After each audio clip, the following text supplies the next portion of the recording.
সংবাদ প্রকাশের নিয়মিত আয়োজন বই প্রকাশ অনুষ্ঠানে সবাইকে স্বাগত জানাই। এই অনুষ্ঠানের মধ্য দিয়ে আমরা বই নিয়ে আলোচনা করি এবং সেই সঙ্গে বইয়ের লেখককেও আমরা আমন্ত্রণ জানাই। আজকে আমাদের মাঝে উপস্থিত আছেন কবি, কথাসাহিত্যিক, নাট্যকার ইরাজ আহমেদ। ইরাজ ভাইয়ের সম্প্রতি একটি বই প্রকাশ হয়েছে, সেটার নাম হচ্ছে লন্ড্রি মালিকের বড় ছেলে। আমরা এই বইটি নিয়ে আলোচনা শুরু করব, সেই সঙ্গে ইরাজ ভাইয়ের বিভিন্ন লেখালেখির প্রসঙ্গ আসবে। তো আমরা কথা বলছি ইরাজ ভাইয়ের সঙ্গে। ইরাজ ভাই কেমন আছেন? কেমন আছেন প্রশ্নটা খুব আজকাল কেউ যদি কাউকে করে তাহলে একটু চমকেই বোধহয় সবাই উঠে, ঠিক কি উত্তর দেবে খুঁজতে কয়েক সেকেন্ড সময় যায়। তো আমিও সেভাবেই আপনাকে উত্তরটা দিতে পারি। চলছে অঞ্জন, আছি। আচ্ছা, ঠিকই আছি। আপনাকে আমাদের স্টুডিওতে স্বাগত জানাই। আপনাকেও অসংখ্য ধন্যবাদ এবং আপনাদের এই অনুষ্ঠানের যারা দর্শক তাদেরকেও আমি ধন্যবাদ জানাচ্ছি, শুভেচ্ছা জানাচ্ছি এটা দেখার জন্য। আচ্ছা, আপনার গত বই মেলায় প্রকাশ হয়েছে কবিতার বই লন্ড্রি মালিকের বড় ছেলে। আমি প্রথমেই জানতে চাইবো যে এই নামকরণের পিছনে কারণটা কি? এই নামকরণের একটা অদ্ভুত বা একটা ছোট্ট ইতিহাস আছে। আমার খুব ছোটবেলায়, তখন আমি ঢাকা শহরেই থাকি, সিদ্ধেশ্বরী অঞ্চলে।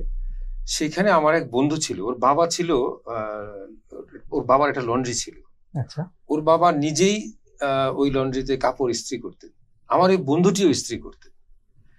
ও এখন আর এই দেশে থাকে না, অন্য দেশে চলে গেছে। তো ও খুব ভালো ফুটবলার ছিল, আমাদের সঙ্গে অনেক, আমরা দীর্ঘ সময় ওই লন্ড্রির ভিতর, ওর বাবা যখন থাকতো না তখন আমরা ওখানে আড্ডা দিতাম, ওই লন্ড্রির ভিতরে বসে থাকতাম। তো আরেকটা উদ্দেশ্য ছিল ওই লন্ড্রিতে আড্ডা দেওয়ার। আমি জানি না যে সেটা আপনাদের এই ফোরামে বলাটা ঠিক হচ্ছে কিনা। ওই লন্ড্রির একটা বিশেষ কোণে একটা বাড়ি ছিল, সেই বাড়ির একতলায় অদ্ভুত সুন্দর একটি মেয়ে ছিল। আচ্ছা, আমি অনেকটা সময় কাটাতাম তাকেও দেখার জন্য। কখনো কখনো চকিত জানালা সে এসে দাঁড়াতো, আবার চলেও যেত। তার সঙ্গে আমার এমন কোনো সম্পর্ক ছিল না, কিন্তু আমি তাকে দেখার জন্য এই লন্ড্রিতে বসতাম। এই বইটার কবিতাগুলো তৈরি করার পরে আমার হঠাৎ মনে হলো যে আমার বাবাও বোধহয় লন্ড্রি মালিক ছিল, আমি বোধহয় তার সেই অসহায় ছেলেটা যে কবিতা লিখে। তো সেই সব মিলে আমি এটার নাম রাখলাম লন্ড্রি মালিকের বড় ছেলে। চমৎকার। এই বইয়ের প্রসঙ্গ আসতে গিয়ে আপনার ব্যক্তিগত একটা অজানা তথ্য জেনে গেলাম আমরা। আমি এখানে 42টি কবিতা আছে। 42টি কবিতা। তো এই কবিতার যদি একটু বলেন যে এখানের বিষয়বস্তুগুলো যদি একটু পাঠকের উদ্দেশ্যে বলেন। আমি আসলে কোনো নির্দিষ্ট বিষয় ধরে কবিতা লিখি না। আমার কাছে মনে হয় যে কবিতা লেখা একটা সমুদ্রের মতো, ঢেউটা আসে, তীরে আছড়ে পড়ে, চলে যায়। এর ভিতরে এর ভগ্নাংশ যেটুকু থাকে, সাধারণত কবিরা সেই ভগ্নাংশটুকু ধরে রাখার চেষ্টা করে, ওইটাই কবিতা হয়ে ওঠে। তো আমার মনের ভিতরে মানুষের জীবন, এই শহরবাসের গল্প, আমাদের দুঃখ, আমাদের কষ্ট, আমাদের অভাববোধ, আমাদের না পাওয়ার আনন্দ, ভালোবাসা, ফেলে আসা প্রণয়ের স্মৃতি, এই সবকিছুই আমাকে নানানভাবে কবিতা লেখার ক্ষেত্রে আলোড়িত করে। সেই আলোড়নটাই বোধহয় আমি এই বইতে তুলে ধরেছি। আচ্ছা ভাই, আপনি একটা সময় অনেক গদ্য লিখতেন, মানে গদ্য বলতে আপনি উপন্যাস লিখেছেন, বেশ কিছু উপন্যাস। আমি যদি একটা একটা করে নাম বলি, এইসব অন্ধকার, যেখান থেকে আকাশ দেখা যায় না, বৃত্তের ভেতরে একা, চৈত্রের দিন, অভ্যুত্থান, মহাকালের ঘোড়া, এরকম উপন্যাসের বই আছে আপনার বেশ কিছু। আবার আপনার গল্পের বই হচ্ছে কয়েকটি মৃত জোনাকি। তো আপনি অনেক উপন্যাসের লেখালেখির মধ্যে থেকে আবার কবিতায় ফিরে আসলেন। আমি কবিতা শুরু করেছিলেন, আবার মাঝখানে উপন্যাস, নাটক লেখার পরে আবার আপনি কবিতায় আসছেন। এই পিছনে কারণটা কি? এটার পিছনে একটা একটু গভীরের কারণ আছে, এটা আমার একান্ত ব্যক্তিগত মত। গদ্যের সঙ্গে পদ্যের সাংঘাতিক একটা দ্বন্দ্ব আছে। হ্যাঁ, তো আমি তো আমার পেশাগত জীবনে প্রায় 28-30 বছর আমি সাংবাদিকতা করেছি। সাংবাদিকতা এমন একটা পেশা যেটা যে কোনো সুকুমার বৃত্তিকে ধ্বংস করে ফেলতে পারে।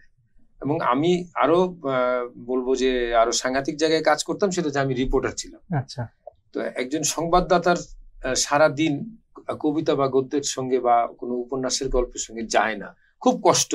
আমি লেখালেখিটা তখনই করতাম আমি, কিন্তু খুব কষ্ট হতো। আর কবিতা লেখা শুরু করেছিলাম 84-85 সাল থেকে। মাঝখানে অনেকদিন বন্ধ ছিল। আপনি ঠিকই বলেছেন যে গদ্য চর্চা, আমি 2-1 মানুষের উৎসাহে গদ্য চর্চাটা শুরু করেছিলাম। যে উপন্যাস, তার কথা আমি এখানে বলতেও পারি অন স্ক্রিনে। উনি ছিলেন, আছেন এখনো, উনি আমাদের ছড়াকার, বিশিষ্ট ছড়াকার লেখক আমিরুল ইসলাম। আচ্ছা, আমিরুল ভাই আমাকে খুব স্নেহ করেন। তো ওনার উৎসাহে কিন্তু আমি উপন্যাস লিখতে শুরু করি। উনি আমাকে, আমি বারবারই বলতাম যে আমি পারবো না লিখতে, উনি বলতেন তুমি খুব পারবা, লেখো। হ্যাঁ, তো ওনার উৎসাহে আমি একবার কোনো একটা ঈদ সংখ্যায় কোনো একটা কাগজে আমার লেখা চাপা হয়ে গেল, আমি লিখতে শুরু করলাম। তো গদ্যটা ছেড়ে দেইনি, তবে কবিতাটা খুব সহজভাবে আমার ভেতরে তৈরি হচ্ছে। আর গদ্যটাকে আমি একটু দূরে রেখেছি, এই জন্য আমি এখনই একটা উপন্যাস লিখছি, কিন্তু আচ্ছা, অনেকদিন ধরে লিখছি, অসমাপ্ত। কারণ আমি দেখি যে উপন্যাসের জন্য একটা লম্বা নিরবিচ্ছিন্ন সময়ের প্রয়োজন অঞ্জন। যেই সময়টা যদি একজন লেখক তার লেখার উপন্যাসের জন্য না দেয়, তাহলে এটা উপন্যাস হবে না। আমি মুক্তিযুদ্ধ ভিত্তিক একটা উপন্যাস লেখার চেষ্টা করছি, অবরুদ্ধ ঢাকায় আমার স্মৃতি। আমার স্মৃতিটাই উপন্যাস নয়, ওটা একটা ফিকশনাল ইয়ের ভেতর দিয়ে যাত্রাটা, কতগুলো ক্যারেক্টার নিয়ে। তো সেইখানে আমার মনে হয়েছে যে আমি যদি সময়টা না দিই, পড়াশোনাটা না করি, ওটা জন্য আমাকে অনেক পড়তেও হয়েছিল শুরু করার সময়, তো তাহলে ওই উপন্যাসটা তাড়াহুড়ো করে লেখার জিনিস নয়। এখন হয় কি যে অনেক কাজের ভিড়ে ওই নিরবিচ্ছিন্ন সময়টুকু যদি আমি না দিই, তাহলে হয়তো অবিচার করা হবে। তো দিতে পারছি না বলে আমি একটু হয়তো পিছিয়ে আছি, কিন্তু আমি লিখবো না এটা ঠিক নয়, আমি লিখবো। তবে কবিতাটা আমার প্রথম প্রেম, এতে কোনো সন্দেহ নাই। এটা বোঝাই যায়, কারণ আপনার কবিতার বই এখন অব্দি 9টা দেখা যাচ্ছে। 9টা বই। তো এটা, এবং আপনি একটা সাক্ষাৎকারে বলেছিলেন যে আপনার কবিতার বইয়ের ব্যাপারে আপনার আলাদা একটা টানও আছে। টান আছে, এতে কোনো সন্দেহ নাই। আচ্ছা, আপনি অনেক অনেক মানে বৈচিত্র্যময় কাজ করেছেন। এর মধ্যে আরেকটা বিষয় হচ্ছে আপনি অনুবাদ কাজ করেছেন। আপনার প্রিয় একজন ব্যক্তিত্ব হচ্ছে চে গুয়েভারা। তার আফ্রিকার যে ডায়েরি, এটা অনুবাদ করেছেন। আপনি শিশু কিশোরদের নিয়ে কাজ করেছেন, গল্পে গল্পে মহাকাব্য। আবার সবগুলো মহাকাব্য বাচ্চাদের মতো করে লেখা, তাদের বোঝার উপযোগী করে মহাকাব্যকে একেবারে সংক্ষিপ্ত করে এনে ছেটে কেটে ডালপালা মূল গল্পটাকে যাতে সহজে শিশুরা এটা এই আমাদের এই যে 5টা-6টা মহাকাব্য আছে, এগুলো যেন মনে রাখতে পারে। আচ্ছা, আমি এই বইটার একটু দেখাতে চাচ্ছি যে বইটা নিয়ে কথা হচ্ছে, এই যে গল্পে গল্পে মহাকাব্য, এটা হচ্ছিল শিশু কিশোরদের উপযোগী একটা বই, এবং এখানে কয়েকটা মহাকাব্য আছে যেগুলো খুবই পরিচিত, সেটা শিশু কিশোরদের উপযোগী করে ইরাজ ভাই উনি লিখেছেন। ইরাজ ভাই, আপনি যেই আপনার প্রিয় ব্যক্তিত্ব যে চে গুয়েভারা কেন আপনার প্রিয়? চে গুয়েভারা আমার প্রিয় এই কারণে যে আমি একসময় নিজে বামপন্থী রাজনীতির সঙ্গে জড়িত ছিলাম। তারও অনেক আগে থেকে আমি বোধহয় ধরেন চে গুয়েভারা যখন মারা যায় 67 সালে, 67-68 এরকম 67 হবে, আমি তখন আমাদের বাড়িতে, আমার বাবাও সাংবাদিক ছিলেন, তার কর্মসূত্রে প্রচুর বিদেশি কাগজ আসতো। আমি ওনার গুলিবিদ্ধ এই ছবিটা টাইম পত্রিকায় ছাপা হয়েছিল ছোট্ট করে। ওই ছবিটার স্মৃতি আমাকে খুব তাড়া করতো, কেন জানি, একটা লোক কিভাবে গুলি করে মেরে ফেললো। হ্যাঁ, তো ওই জায়গাটা থেকেই হয়তো আস্তে আস্তে আস্তে আস্তে তার প্রতি আমার একটা ভালোবাসা তৈরি হয়েছে। তারপর নিজে বামপন্থী রাজনীতি করতে গিয়ে চে গুয়েভারা আমাদের এক ধরনের নায়কের মতোই ছিল আমাদের কাছে। চে গুয়েভারার বইপত্র হাতে পেতে শুরু করলাম, পড়লাম, ভালো লাগলো। তাকে ঘিরে আমার সবসময় একটা ভালোবাসা, কৌতূহল কাজ করেছে। তো এই বইটা যখন আমি পেলাম, কঙ্গোর ডায়েরি, এটা চে গুয়েভারার, আফ্রিকা উনি গিয়েছিলেন কঙ্গোতে লড়াই করার জন্য, তো ওই সময়ের তার স্মৃতি কাহিনী। তো ওইটা পাওয়ার পরে আমি পাবলিশারের সঙ্গে যোগাযোগ করি। পাবলিশার বলে একটা চমৎকার বই, বইটা এখনো বাংলাদেশে আসে নাই, আপনি এটা অনুবাদ করে দেন। তখন ওইটা আমি অনুবাদ করেছিলাম। আচ্ছা, একটা জিনিস জানতে চাই, আপনি 80-এর দশকের শুরুর দিক থেকে লেখা শুরু করেছেন। সেই সময়ের লেখালেখির অবস্থা বাংলাদেশের প্রেক্ষাপটে আর এখনকার লেখালেখিকে কিভাবে আপনি মূল্যায়ন করবেন? দেখেন, লেখালেখি একটা কন্টিনিউয়াস প্রসেস, ধারাবাহিকভাবে মানুষ, আমরা লিখেই যাই। 80-র দশকের, আমি এখন যদি আমাকে বলেন যে আমার ব্যক্তিগত অনুভূতির কথা, আমি বলবো যে 80-র দশকটা একটা অদ্ভুত সময় ছিল। রাজনৈতিকভাবে এটা খুব উত্তপ্ত একটা সময় ছিল, কারণ এরশাদ সরকার তখন ক্ষমতায়, স্বৈরাচারী সরকার ক্ষমতায় আছে। আমি তখন ঢাকা বিশ্ববিদ্যালয়ের ছাত্র, ওখানে আন্দোলন, প্রতিদিন একটা জন্ম হচ্ছে, রাস্তায় লড়াই হচ্ছে, পুলিশ, মারামারি, খুন, জখম, অনেক কিছু ঘটেছে ঢাকা বিশ্ববিদ্যালয়ে। ওইরকম প্রেক্ষাপটে যদি ওইটা বলেন যে ওই রাজনীতির প্রতিফলন আমাদের লেখা এসছে কিনা ওই সময়, না তেমন আমি ওইভাবে বলবো না যে ব্যাপকভাবে যে মুক্তিযুদ্ধ আমাদের লেখাকে, আমাদের পূর্ববর্তী সাহিত্যিকদের লেখাকে প্রভাবিত করেছিল, বা পরবর্তী সময়েও যারা লিখেছেন তারাও মুক্তিযুদ্ধ নিয়ে অনেক কিছু লেখার চেষ্টা করেছেন। আমি বলবো যে এরশাদ পতন আন্দোলন বা ওই 90-এর দশকের আন্দোলনের মূল জিনিসটা খুব যে সাহিত্যে প্রতিফলিত হয়েছে তা নয়, কিন্তু লেখালেখির জগৎটাকে বদলে দিয়েছিল অনেক। ওই জায়গাটার ভেতরে যে এত সংগঠনের কাজ হয়েছে, জাতীয় কবিতা পরিষদ তৈরি হয়েছে, এটার জন্য যথেষ্ট সংগ্রাম লড়াই করতে হয়েছে, মানে যারা সংগঠক ছিলেন তাদেরকে, আমরা যারা জড়িত ছিলাম তাদেরকেও অনেক কিছু পোহাতে হয়েছে। তো ওইটা সব মিলে একটা, আমি বলবো যে একটা ভাইব্রেন্ট টাইম ছিল ওইটা। আচ্ছা, এখন জীবনের হয়তো লড়াই, জীবনের যুক্তি, জীবনের অযুক্তি সবকিছুই এত পাল্টে গেছে। তবে একটা জিনিসকে আমি বলবোই যে আমি এটা মিস করি, সাহিত্য সম্পাদকের টেবিল, এই জিনিসটা এখন নেই। আমি যখন লিখতে শুরু করি তখন কবি রফিক আজাদ একটি কাগজ সম্পাদনা করছেন, কবি হেলাল হাফিজ একটি কাগজের সাহিত্য পাতা দেখছেন, হাসনাত সাহেব দৈনিক সংবাদের সাহিত্য পাতা উনি সম্পাদনা করেন, এরকম কবি আল মুজাহিদি ইত্তেফাকের সাহিত্য সম্পাদক ছিলেন, কবি আহসান হাবিব দৈনিক বাংলার সাহিত্য সম্পাদক ছিলেন। আমরা ওনাদেরকে দেখেছি সামনাসামনি, এবং আর কিছুই না হোক ওনাদের লেখা দিতে গিয়েও যে ওনাদের সংসর্গ, ওনাদের সঙ্গে আড্ডায়, ওনাদের আড্ডায় সর্বকনিষ্ঠ সদস্য হিসেবে বসে থাকা, এটাও অনেক কাজে দিয়েছে। যে সেটা অনেক পরে এসে বুঝতে পেরেছি যে লেখার গঠন বা চিন্তার গঠন একটা বই পড়তে বলে দিয়েছিল, সেই বইটা যে পড়েছিলাম সেটা যে কত উপকারী সেটা আমি এখন বুঝি।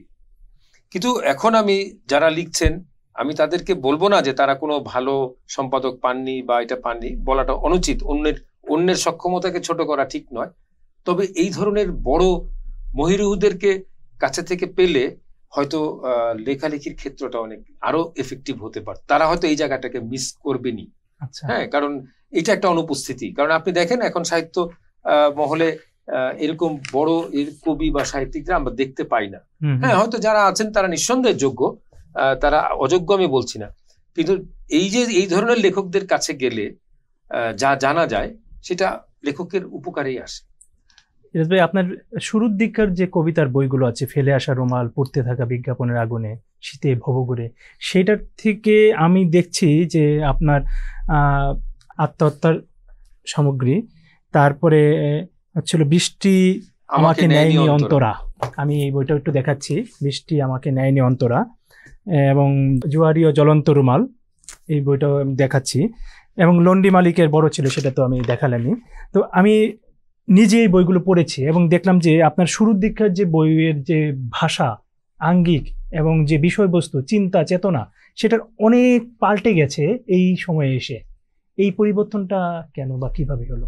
একটা আমি মনে করি যে একজন লেখক বা একজন কবি, একজন সাহিত্যিক, তার প্রতিনিয়ত পাল্টানো উচিত। তার লেখার ভঙ্গি, তার বলার বিষয়, তার আঙ্গিক, সমস্ত কিছু যদি সে পরিবর্তন না করে, তাহলে কিন্তু সে কবি হিসেবে বা লেখক হিসেবে কখনোই সামনে এগুতে পারবে না, একটা বৃত্তে চক্কর খেতে থাকবে। আমি বরাবরই চেষ্টা করেছি যে নিজের ভেতর থেকে নিজেকে পাল্টে ফেলা, নিজের ভাষা ভঙ্গিটা পাল্টে ফেলা, দেখার দৃষ্টিটা। আর হ্যাঁ, একটা জিনিস হয়, জীবন তো এটার বাইরে নয়। যে জীবনের ভেতর দিয়ে আপনি যে বইগুলো, আমার প্রথম দিকের বইগুলোর কথা বলেন, সেগুলো আমার 80-র দশকের লেখালেখি বই, কবিতা, ওই পরবর্তী সময়ের কিছু কবিতা, ওই সময়ের জীবনের সঙ্গে এই জীবনের কোনো তুলনা নাই। এখন যে শহরটাতে আমি বসবাস করি, আমি প্রায়ই একটা শব্দ ব্যবহার করি যে উন্মাদের শহর। হ্যাঁ, এই শহরটা নিজেই একটা পাগলের মতো আমার কাছে মনে হয়। তো সেই শহরে আমার বলার ভঙ্গিতে বা দেখার ছবিতে তো পরিবর্তন ঘটবেই। এবং একজন কবি যদি এই জিনিস না জানে যে তাকে বদলাতে হবে, মানে আবুল হাসান একটা লাইন লিখেছিলেন, বাঁচতে হলে কিছুটা বদলাতে হবে বাঁশি। আসলে এটা বদলাতে হয়, এই বাঁশি যদি আপনি না বদল করেন আপনার লেখা হবে। একদমই তাই।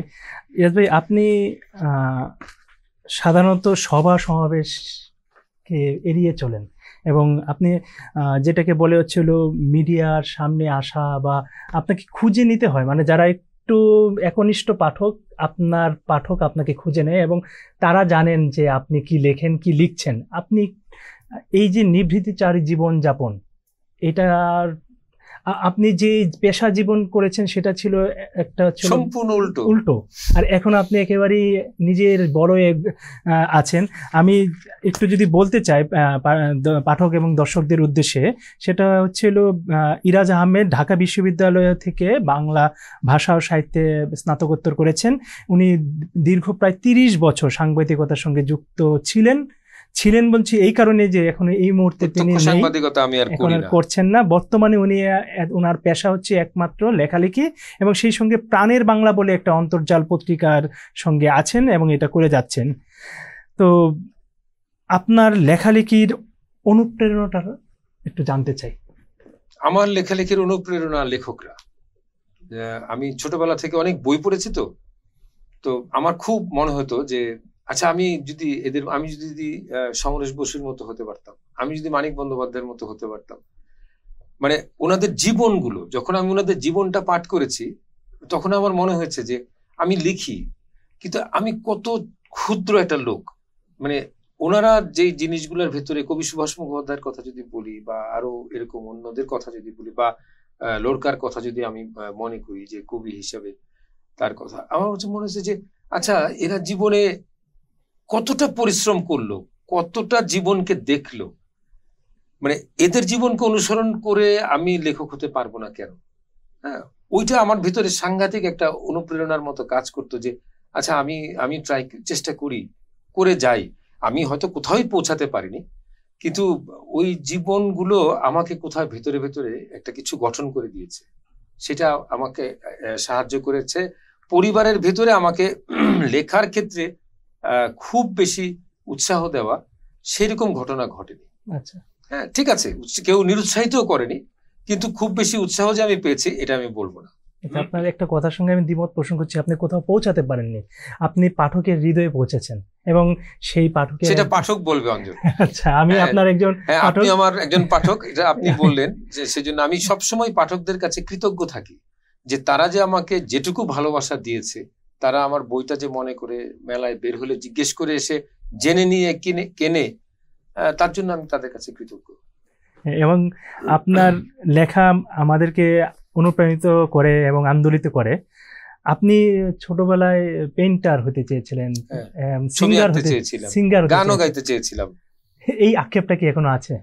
না, এখন আর নাই। আমি কবিতা লেখার কারণে আমার এই আক্ষেপগুলো চলে গেছে। হ্যাঁ, আমার মনে হয়েছে যে না, আমি কোথাও না কোথাও কিছু না কিছু তো করলাম, হলো। একজন লোক সবাই সবকিছু করতে পারবে এমন কোনো কথা নাই পৃথিবীতে। মন দিয়ে কবিতাটা লিখলাম, বাকি লেখালেখি গুলো করলাম, ঠিক আছে, ওকে। কিন্তু হ্যাঁ, যখন দেখি যে মানুষ খুব অনায়াসে ছবি আঁকে, এক ঘর লোকের মধ্যে যখন বসে দেখি যে কেউ একজন চমৎকার ভাবে হারমোনিয়ামটা টান দিয়ে ধরে রিড গুলোতে আঙুল চালিয়ে একটা সুন্দর গান গেয়ে ফেলে, তখন আমার মাঝে মাঝে খুব মনে হয় আমি যদি গান গাইতে পারতাম। মানে গানটা আমি খালি গলায় গাইতে পারি, কিন্তু গান শেখা এক জিনিস, আর এভাবে গান গাওয়া এক জিনিস। হ্যাঁ, গুনগুন করবো না কেন, কিন্তু আমি প্রচুর গানও শুনি, কিন্তু ওইটা তখন আমার মনে হয় যে আমি যদি গান গাইতে পারতাম, আমি যদি ছবি আঁকতে পারতাম। একটা সাক্ষাৎকারে আপনি আমার কি এক সাক্ষাৎকারে বলেছিলেন যে আপনার সব বইয়ের ব্যাপারে দুর্বলতা আছে, কিন্তু কবিতার বইয়ের ব্যাপারে আপনার আলাদা একটা টান এবং প্রেম আছে, সেটা কেন?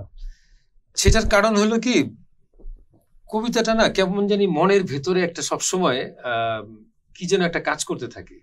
এটা বোঝানো যাবে না। কবির আত্মা বোঝা খুব কঠিন। কবির আত্মা আমি বলবো অভিশপ্ত, আমি বলবো বরপ্রাপ্ত। হ্যাঁ, যে এটার ভেতর দিয়ে, এই জার্নিটার ভেতর দিয়ে যে না গেছে, সে বুঝবে না যে এটা। আমার সবসময় মনে হয় যে আমার খোড়া ছেলে, হ্যাঁ, তো খোড়া ছেলেকে কি করে বাবা মা যত্ন করে বেশি, আমি হয়তো আমার খোড়া ছেলেকে একটু বেশি যত্ন। চমৎকার ভাবে আপনি বিশ্লেষণ করেছেন। আপনার কবিতার, যেহেতু আমি পাঠক, আমি আমার কিছু অবজারভেশন বলি। আপনার কবিতার ক্ষেত্রে কিছু কিছু শব্দ আমি প্রায় সময় পাই। হ্যাঁ, আমি জানি না এটার পিছনে কারণ কি। বৃষ্টি, নক্ষত্র, পাখি, মৃত্যু, ঘুম, কফিন, শহর, দুঃখ, শরীর, মৃত, বন্দুক, পকেট, শীত, ট্রেন, জীবন, ভালোবাসা, হাসপাতাল, সিগারেট, গুলি, এই শব্দগুলি আমি প্রায় সময় দেখি আপনার কবিতার মধ্যে আছে। আপনি খেয়াল করেন যে এই শব্দের বেশিরভাগ কিন্তু 3-4টা আবহাওয়া আছে। রাজনীতি একদম। 2 নম্বর হচ্ছে যে আপনার শহর, আমার এলোমেলো বিক্ষিপ্ত জীবন কাটানো, এক ধরনের মানে সংসারে থেকেও আমি এক ধরনের বোহেমিয়ান জীবন একসময় যাপন করেছি, সেটার কিছু ছোঁয়া এটার ভিতরে থাকে। আর যদি বলেন নক্ষত্র, শীত, এক ভদ্রলোক আছেন আমাদের মাথার উপরে, ওনার নাম জীবনানন্দ দাশ। ওনার প্রভাব থেকে বের হয়ে আসা এখন পর্যন্ত বাংলা কবিতায় যে অত্যন্ত দুরূহ কাজ, 2-3 জন লোক ছাড়া কেউ পারেনি এটা করতে। একদম। তো ওই যে আপনি বললেন যে নক্ষত্র, শীত, সেই সব শীত আসে, মানে জীবনানন্দ দাশকে ক্রস করাটা মানে সেই সক্ষমতা আমার নাই যে আমি ওনার মতো কবিকে পার করে ফেলবো, হয় নাই সেটা পার করা। হয়তো সেই আবহটা মাথার ভেতরে সবসময় কাজ করে যায়। জীবনানন্দ দাশ কোথাও না কোথাও থেকেই গেলেন। সেটাই। আর বাকি জিনিসগুলো যেটা হচ্ছে সেটা অঞ্জন জীবন প্রবাহ থেকে ছিটকে চলে আসে। আমি বলি ফুটপাত থেকে কবিতার, আমার কবিতার শব্দ ফুটপাত থেকে উঠে আসে। আমি হাঁটি কিন্তু প্রচুর, ঘোরাঘুরি করি। আপনি আমাকে একটু আগে বলছিলেন যে আপনাকে কোথাও সেমিনার সভায় পাওয়া যায় না, কিন্তু আমাকে রাস্তায় পাওয়া যায়। আমি যেটা করি, আমি ঘোরাঘুরি করি। তো ঘোরাঘুরি করতে করতে সাধারণ মানুষের খুব সাধারণ জায়গার ভেতরে আমি কিন্তু নড়াচড়াটা করি। খুব সাধারণ একটা চায়ের দোকানে আমি বসে থাকি, কিন্তু চা খাই, মানুষকে দেখি, তারা কি বলে শুনতে চেষ্টা করি। ফলে ওই জায়গার শব্দগুলো অনেক সময় কবিতার ভেতরে চলে আসে। এই জন্য হয়তো কোথাও কোথাও এক ধরনের রিপিটেশনসের বিষয় আছে, যেটা ইদানিং আমি, আপনি জিজ্ঞেস করলেন বলে বলি, আমি খুব সচেতন ভাবে এই জিনিসগুলোকে অ্যাভয়েড করার আবার চেষ্টা করছি, একটা নতুন ভঙ্গি তৈরি করার জন্য। যে হ্যাঁ, শহরের মধ্যে থেকেই আমি আবার একটা ভিন্ন ভাষা ভঙ্গি নিয়ে কথা বলবো, ওই ভাষাটাই হবে তখনকার ওই বইটার ভাষা বা ওই কবিতাগুলোর ভাষা। একটা বিষয় সেটা হচ্ছিল আপনার একেবারেই আপনার জীবনের একটা বিষয়, সেটা হচ্ছিল আপনি জীবনের সবচেয়ে বেশি ঋণী আপনার দাদু হাসিনা বানুর কাছে। সেই ঋণের যদি বিষয়টা, ঋণী মানে কি, উনি এই ভদ্রমহিলা আসলে উনি 11 বছর বয়সে ওনার বিয়ে হয়েছিল, 14 বছর বয়সে উনি বিধবা হয়েছিল। উনি বেগম রোকেয়ার স্কুলে পড়াশোনা করতেন কলকাতায়। তো আমার বাবা মা দুজনেই চাকরি সূত্রে অত্যন্ত ব্যস্ত থাকায় আমি বড় হয়েছি আমার দাদুর কাছে। তো দীর্ঘ, উনি মারা গেছেন 86 বছর বয়সে। দীর্ঘ সময় উনি, মানে আমি আসলে ওনাকে ভর করে আমি বড় হয়েছি। এবং উনি প্রচুর বই পড়তেন। এবং বই পড়তেন, এবং উনি এই ধরনের বইপত্রগুলো পড়ার ব্যাপারে আমাকে নানান সময় নানান উপদেশ দেওয়ার ব্যাপারে, বা কতগুলো ক্ষেত্রে মানুষের সঙ্গে মানুষের আচরণ, মানবিক আচরণটা করার জন্য, সেই মানবিক আচরণটা কি সেটা বুঝিয়ে বলতেন অনেক সময়। ওনার সঙ্গে দীর্ঘদিন থাকার কারণে আমি অনেক কিছু, মানে কতগুলো জিনিস আমি শিখে ফেলছিলাম জীবনের চলার পথে, যে জিনিসগুলোর প্রয়োজন হয়। তো দাদু চলে গেছে, আমি অনেক বছর তার হাতে রান্না, তার হাতে খাবার, সবকিছুই আমার কিন্তু তার সঙ্গে। ফলে আমি সবসময় ভাবি যে আমি ওনাকে খুব মিস করি, এবং আমার জীবনের একটা বড় অংশ জুড়ে উনি রয়ে গেলেন। আমি তার কথা এখনো মনে করি। সেই জন্য আমি বলেছি যে ওনার কাছে আমার জীবন গঠনের জন্য আমি অনেক ঋণী। তো ইরাজ ভাই, আমরা অনুষ্ঠানের প্রায় শেষের দিকে চলে এসেছি। তো আমি এর মধ্যে একটা জিনিস বলতে চাই, সেটা হচ্ছে আমি একটু দেখাতে চাই যে ইরাজ আহমেদের একটা উপন্যাস আছে অভ্যুত্থান, এটা একটা রাজনৈতিক উপন্যাস। আপনি ভীষণ রকমের রাজনৈতিক মানুষ এবং রাজনৈতিক সচেতন মানুষ, আপনার লেখার মধ্যে এটা খুবই স্পষ্ট। আমরা অনুষ্ঠানের শেষ করতে চাই হচ্ছে হলো আপনার একটা কবিতার, একটা প্রিয় যদি ভালো লাগা কবিতা থাকে সেটা দিয়ে এখানে।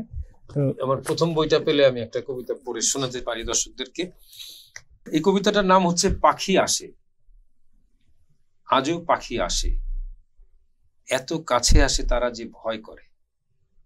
যদি এই ঘুম থেকে উঠে দেখি বাড়ির পুকুরে শুয়ে আছি, যদি দেখি আমি রাখালের মতন সবুজ হয়ে গেছি, শীতকাল পার হচ্ছে কোনো মহিষের পিঠে চড়ে। পাখি এত কাছে এলে ভয় হয় যদি ভুলে যাই, একটা শহর পুড়ছে তার পুরনো বিস্বাদে। যদি জানি আমি আজও বসে আছি বাজারের চায়ের দোকানে, বিকালে লঞ্চ আসে না, বাড়ির গোপাটে কেউ রেখে যায় আমার জন্য আজও হ্যারিকেন। আজও পাখি আসে, খুব কাছে আসে, ভয় পাই আমি, যদি এই ঘুম থেকে উঠে দেখি শুয়ে আছি নক্ষত্রে বোঝাই কোনো অচেনা আকাশে। বাহ, ধন্যবাদ। চমৎকার চমৎকার। দর্শক, আমাদের এই আয়োজন বা এই আড্ডা শেষ হবার নয়, তারপরেও নিয়মের বাইরে তো যেতে পারি না, একটা জায়গায় এসে শেষ করতেই হয়। ইরাজ ভাই, আপনাকে অনেক ধন্যবাদ। আপনি এই ব্যস্ততম শহরের, এই উন্মাদ শহরের ভেতর দিয়েও এই আমাদেরকে সময় দিয়েছেন। আপনি নিজে ব্যস্ততম লেখক, আপনি এসেছেন। আপনি যদি শেষ মুহূর্তে আমাদের দর্শকদের উদ্দেশ্যে কিছু বলতে চান, বলতে পারেন। দর্শকদের উদ্দেশ্যে আমার একটাই কথা বলার আছে, যে বইটা সময় করে একটা বই হলেও পড়তে হবে। কারণ আমরা আমাদের কালচার, আমাদের পাঠ্যাভ্যাস থেকে অনেক দূরে সরে গেছি। হ্যাঁ, মেবি আপনারা বলতে পারেন যে জীবনের ব্যস্ততা বেড়ে গেছে, আপনাদের বই পড়ার সময় পাই না। কিন্তু আমার কাছে আমার ব্যক্তিগত অভিজ্ঞতা হচ্ছে যে কখনো কোথাও সুযোগ পেলে বইটা পড়বেন। একটা কিছু, এই বই কিন্তু কখনো আপনার সঙ্গে বিশ্বাসঘাতকতা করবে না। অন্য সবকিছু করতে পারে, সময় বিশ্বাসঘাতকতা করতে পারে, আপনার বন্ধু করতে পারে, আপনার প্রতিবেশী করতে পারে, কিন্তু বই কখনো কারোর সঙ্গে বিশ্বাসঘাতকতা করেনি। একেবারে খুবই প্রাসঙ্গিক একটা কথা হলো, আমাদের বই প্রকাশ অনুষ্ঠানের একটা খুব সুন্দর একটা উপসংহার টানলেন কবি, কথা সাহিত্যিক, নাট্যকার ইরাজ আহমেদ। দর্শক, এই ছিল আমাদের আজকের আয়োজন। সবাই ভালো থাকবেন, সুস্থ থাকবেন, শুভকামনা। সংবাদ, ফিচার ও অনুষ্ঠানের জন্য ভিজিট করুন সংবাদ প্রকাশের ওয়েবসাইট এবং যুক্ত থাকুন ফেসবুক পেজ ও ইউটিউব চ্যানেলের সঙ্গে।